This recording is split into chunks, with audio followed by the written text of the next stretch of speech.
Roxy, meet the internet. What do you think about these people? She doesn't care. Rox, look at the camera. Smile for the camera. You don't care about anything. She's like, put me down. That's Roxy. Go, boo-boo.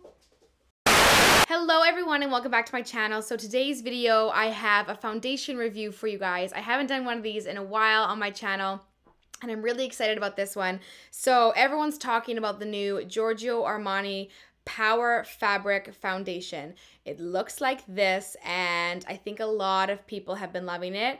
And it's like, so a lot of the colors are sold out online, so I think it's been a very, very popular one. So how my review videos go is I am going to tell you about all of the specs about this product, tell you my initial thoughts. I'm going to show you a demo, and then I'm just going to show you how I apply it, how it looks on camera, etc., and then just wrap it all up.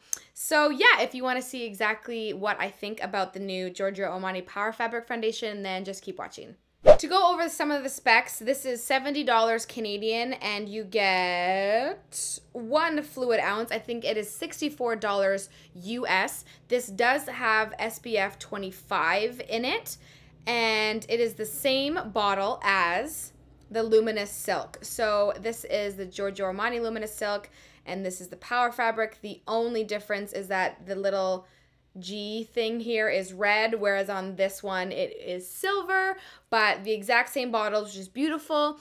It's just a beautiful frosted glass bottle, and it does include a pump, which is nice, but you know, you're paying $70, so it should be in a glass bottle, and it should look as beautiful as this. So on the Sephora website, it says that this is a liquid foundation that perfects full coverage wear with a velvet matte, lightweight second skin finish. It says it will last up to 16 hours. It says the texture melts into the skin, blurring the look of imperfections with optimal coverage without cracking or dulling. Interesting. Oh, it says it can be used as an under eye concealer. Just use the lighter shade. Interesting, interesting. So it says that they tested it out on camera with hours of shooting for fashion and beauty and stuff like that. And awesome. Okay, so that is the specs. There are 1, 2, 3, 4, 5, 6, 7, 8, 9, 10, 11, 12. There are 12 shades. I have the shade 3.5. In Giorgio Armani Luminous Silk, I use the shade 4. They are a little bit different. There are more shades in the Luminous Silk, so I think they're a bit more different, where they have to fill more of a shade range with the limited amount of shades that they have. So I am 3.5, and it matches me perfectly, although I could probably get away with the 4 in the summer, so it's like 3.5 winter pale Brittany, 4 would be the summer Brittany, but that is the shade that I am. In MAC, I'm about an NC 20, just for reference. So I'm obviously wearing it today. My initial thoughts are that I really, really like it. It is very long lasting. It does have a second skin-like texture. It is very, very thin. It is very lightweight. You barely feel that you're wearing it. It doesn't feel heavy or cakey or like tacky. It really does dry down. It melts into the skin. It has a nice velvet finish, but it's not flat by any means. It still makes you look healthy and radiant. So I love that about it. I think this would be perfect for combination to oily skin. I would say if you have dry skin, to avoid this one and stick with the Luminous Silk, because I do find that this does start to cling to my dry patches. If I use a brush, especially to apply this foundation, then it really accentuates my dry spots. If I use a beauty blender and really work it into the skin and really melt it into the skin, it doesn't do that as much, just so you guys know. But yes, if you have extremely dry skin, go for the Luminous Silk. Don't even try this one. You won't like it. It is full coverage. I wouldn't say it's like extreme coverage. If I want full coverage, I do kind of have to go over with a second coat in specific areas. I work for about 9 hours and I only have to powder like once. So I say it looks perfect for the first 6 hours.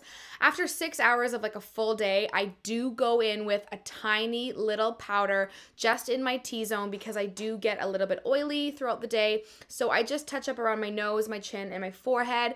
Everything else stays put. Like my highlighter stays on, my bronzer stays on for the entire day. So it is very long lasting. So overall, it is a thumbs up for me. I love the luminous silk, but this kind of is more suitable for my skin tone because I am normal combination. So, and I do like a foundation that lasts a very, very long time. The luminous silk looks beautiful, but I like to wear that if I'm going to like a party or at night, or if I'm filming. I wouldn't wear the luminous silk like all day to work. It just doesn't work for me. Whereas this one is more long lasting, more no fuss, and you can wear it all day to work. So I'm just gonna jump right into the demo so that you guys can see me apply it to my face. Okay, so this is my face with no foundation on it. So I'm going to be starting the demo so that you guys can see how this foundation applies. So my skin is pretty good overall. I do just have like a lot of redness and like just kind of like patchiness because I think I'm so fair and I'm a redhead. I have like some freckles and some redness, and I always get redness around my nose. I also have like scarring here from pimples. I don't have any active breakouts right now, so these are all just like red dots from when I did have those. So I actually don't typically apply foundations with beauty blenders. I usually use a brush, but for this foundation, I think this is the best application personally. Let me just apply that to my face so that you guys can see. So yeah, I just like take one kind of little pump and dab it all over. So yeah, this foundation, it's a power fabric, but I always keep thinking it's called powder fabric, but there is a lot of powder like in this foundation. It is like very thick. And I find that's why the beauty blender is the best. So like, let's look at my chin here.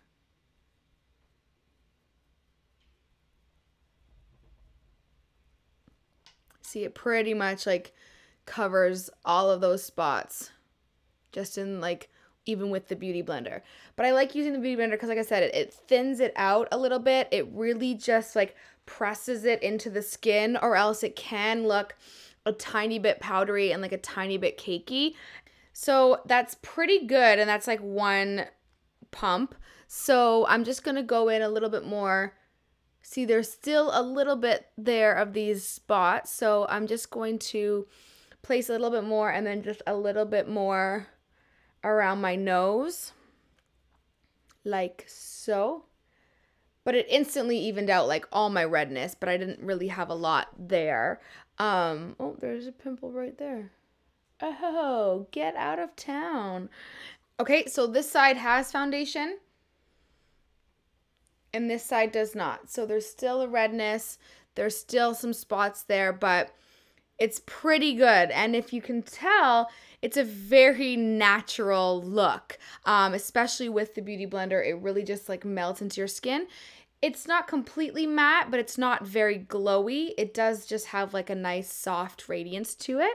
So then I'm just gonna finish the rest of my face and we'll chat more about it. Okay, so I've applied like 1.5 coats to my face, and this is what it looks like. This is a very good color match for me.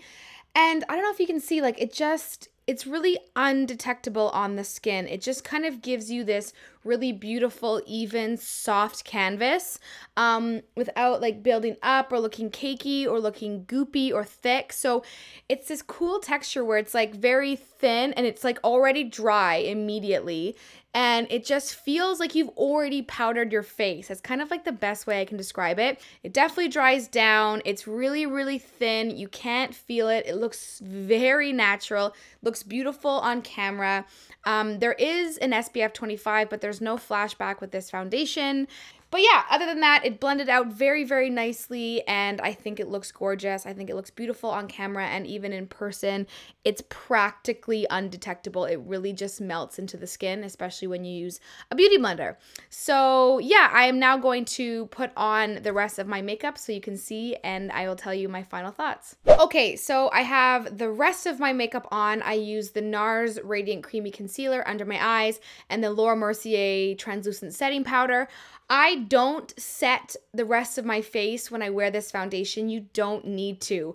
I only set where I put concealer. So this is the final look, and I think it's so gorgeous. Like, I prefer this look to like go in with the highlighter and go in with more like glowy products and have like more of that satin velvet foundation that you can kind of like control more and add to. So yeah, this is the final look. I think it looks really beautiful. So that was everything. I really hope you guys enjoyed this review and found it useful. I do love this foundation. I'm gonna be wearing it all the time. I think it looks beautiful on camera, and it's, if you can afford it, if you're in the market for a high end, this is a beautiful foundation. So I highly recommend it. And yeah, that is everything. So thank you guys so much for watching, and I'll see you guys in my next video. Bye. As always, click right here. A video will pop up and you continue to watch all my videos all day long. Also, click my face to subscribe to stay up to date. I post one video a week and you don't want to miss a thing. See you in my next one. Bye, guys.